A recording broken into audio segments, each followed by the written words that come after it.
Ešte ako sa začne samotné video, by som sa vám chcel veľmi, ale naozaj veľmi poďakovať za 800 odberateľov. Naozaj si to veľmi vážim. Som na YouTube rok a pol, alebo respektíve rok a 9 mesiacov, nejakých 9-8 mesiacov. Veľmi si to vážim. Chcem urobiť na to teda také špeciálne videjko, alebo nejaký špeciál. Každopádne plus by som sa vám chcel ešte ospravedlniť za to, že v niektorých fázach videa som vlastne vysloval zle, pretože viete, má výslovnosť angličtiny není nič moc. Takže ospravedlňte, ak som niečo povedal niekedy zle, možno viackrát som tam povedal niečo zlé, takže tak no, takže nebudem to už držovať a užite si video. Zdravím všetkých, máme nové Sepko.sk a ja vás vítam pri ďalšom videu a keďže už dlhšie nebolo žiadne videjko a vlastne v minulom videjku som hovoril, že idem na dovolenku, no a už som sa z nej vrátil, už som pár dní doma, iba že fakt sa mi nechcelo, keď som prišiel z dovolenky natočiť hneď nejaké videjko, takže už za chvíľu tu máme školu, ja viem, Češi už majú školu, ale tak ja som sa rozhodol, že by som mohol urobiť nejaké to videjko ešte predtým, ako začne škola, tuto na Slovensku. No a v minulom videu som sa vás pýtal, že či by som mal spraviť nejaké videjko s Pokémon GO tematikou, že by som sa snažil urobiť nejaké, čo som ešte nevidel na československej scéne. Každopádne bol tam jeden komentár ohľadom toho, tak ja som sa rozhodol, že by som mohol spraviť takéto videjko. Každopádne pre tých, čo nemajú radi Pokémon GO alebo nejak nemusia tú apku, tak toto videjko nebude nejak, že by som proste robil veľa videí s touto tematikou. Chcem spraviť asi jedno videjko iba s touto tematikou a tak no. Samozrejme nechcem ani robiť videjka s takouto top 5 tematikou, pretože sám nemám rád ten content, keď niekto proste robí top 5, top 10 videjka. Samozrejme od takého pixelreza si to veľmi rád pozriem, ale nebudem ani robiť takéto videjka, urobím možno 1-2 videjka s proste také top 5, top 10, takže nechcem robiť také videjka. Každopádne myslím si, že už by som nemusel toľko zdržovať a vrhneme sa hneď na to. 13.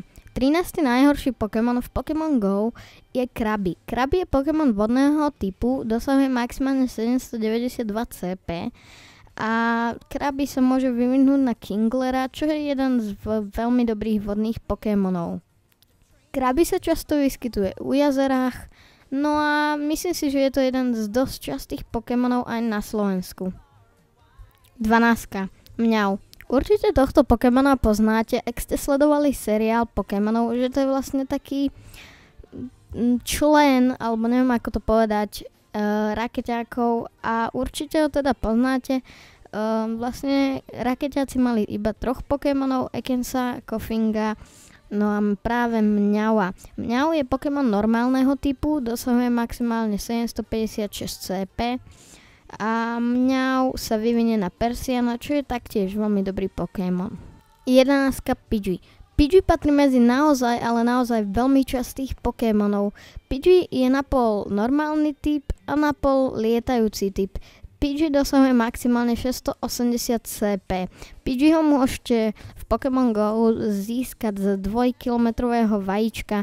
Nie je to moc vzácny Pokémon, ale Pidgey sa evolvne na Pidgeotto, no a Pidgeotto sa evolvne na Pidgeot, čo je veľmi dobrý Pokémon. 10. Chansey. Chansey je Pokémon normálneho typu a môžete ju dostať z 10-kilometrového vajíčka, čo je zaujímavé, že takéhoto Pokémona, ktorý dosahuje iba 675 CP, môžete dostať z 10-kilometrového vajíčka. Chansey nie je vôbec častý Pokémon na Slovensku a napíšte mi do komentárov, či máte Chansey, ak hráte teda Pokémon GO. Ak nehráte Pokémon GO, tak kľudne nemusíte napísať. 9. Zubat. Zubat je veľmi častý Pokémon na Slovensku. Zubata môžete dostať z 2-kilometrového vajíčka. Dosahuje maximálne 642 CP a je napol lietajúci Pokémon a napol Poison. Zubata môžete vyvinúť na Golbata, čo je dosť dobrý Pokémon. 8. Abra. Abra je Pokémon psychického typu, dosahuje maximálne 600 CP. Osobne Abra je môj najobľúbenejší Pokémon. A Abra sa vyvinie na Kadabru a Kadabra sa vyvinie na Alakazama. Alakazam je veľmi dobrý Pokémon. Abru môžete dostať z 5-kilometrového vajíčka a na Evolve Abri na Kadabru potrebujete 25 candies. 7. Ratata. Myslím, že vás neprekvapilo, že v tejto top 13 najhorších Pokémonov bude aj Rattata. Rattata je jeden fakt najčastejších Pokémonov.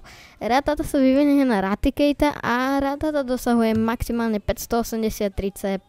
Ani Raticate nepatrí medzi veľmi dobrých Pokémonov. Je určite lepší ako Rattata, ale nie je úplne najlepší, keď chcete bojovať v gyme. Rattatu taktiež môžete dostať z 2-kilometrového vajíčka a je to Pokémon normálneho typu. 6. Kakuna. Kakuna dosahuje maximálne 485 CP. Kakuna je napol Bug Pokémon a napol Poison Pokémon. Kakunu nemôžete dostať z ani jedného vajíčka, ale vlastne Kakuna je druhá fáza evolvu Vidla. Z Vidla si evolnete Kakunu a z Kakunu na Beedrilla, čo je jeden z tých lepších Pokémonov. Na evolv Kakuny na Beedrilla potrebujete 50 candies. 5. Metapod. Metapod dosahuje maximálne 478 CP. Je to Pokémon Bug typu a Metapoda nemôžete dostať opäť z žiadneho vajíčka, ale Caterpieho si evolnete na Metapoda a Metapoda na Butterfreeho. V Metapoda na Butterfreeho potrebujete opäť 50 candy. 4. Diglett. Diglett je Pokémon Ground typu. Digletta môžete dostať z 5-kilometrového vajíčka, no a na evolve Digletta na Dactrio potrebujete 50 candy. 3. Beedle. Áno, dostávame sa k naozaj 3 najhorším Pokémonom v Pokémon Go a 3 je teda Weedle. Weedle je Pokémon na pol Bug typu a na pol Poison typu. Z Weedla si teda môžete evolvnúť Kakunu, no a z Kakuny teda Beedrilla, ktorú sme tu pred chvíľkou mali. Weedle dosahuje maximálne 449 CP. Na evolve Kakuny z Weedla potrebujete 12 candy. 2. Caterpie. Áno, naozaj, dostávame sa už k druhému najhoršiemu Pokémonu, ktorým je Caterpie. Caterpie je Pokémon Bug typu, dosahuje maximálne 443 CP a Caterpie sa za 12 candy evolvne na Metapoda, ktorého sme tu tiež pred chvíľou mali, a Metapod na Butterfreeho. Čo som ešte pri žiadnom Pokémonovi nehovoril, je vlastne výška a váha, pretože mi to prišlo také menej podstatné, ale tak pri Caterpie by som to mohol povedať. Caterpie váži 2 kg minimálne a 30 cm. 1. Magikarp. Áno, myslím si, že vás neprekvapilo, že prvým sa stáva Magikarp, ktorý dosahuje iba 262 CP. Čo je zaujímavé, že z Magikarpa si môžete evolvnúť hneď na Gyaradosa, čo je jeden z naozaj najlepších Pokémonov. Na evolve Magikarpa na Gyaradosa potrebujete 400 candies, ale je to dosť veľa, ale dá sa to očakávať, keď z takéhoto najslabšieho Pokémona si evolvnete jednoho z najlepších Pokémonov. Magikarp je Pokémon vodného typu a dosahuje minimálne 10 kg a 90 cm.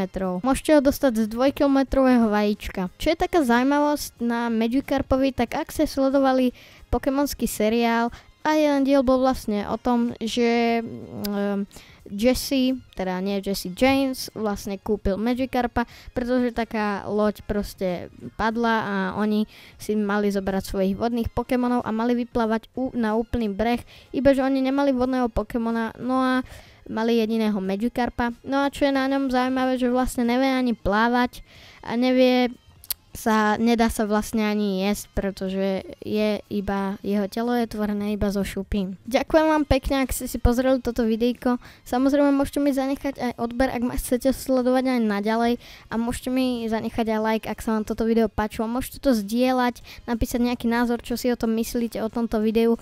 Každopádne, ako som hovoril na začiatku, nechcem robiť videjka takéhoto typu, také top 5 videjka alebo top 10 videjka. Toto bude možno jediné videjko s touto tematikou, alebo ak budete chcieť možno viac, ale sám nemám rád tento content, ako som hovoril na začiatku. Takže to je už naozaj všetko, ja sa s vami lúčim, majte sa pekne a ahoj.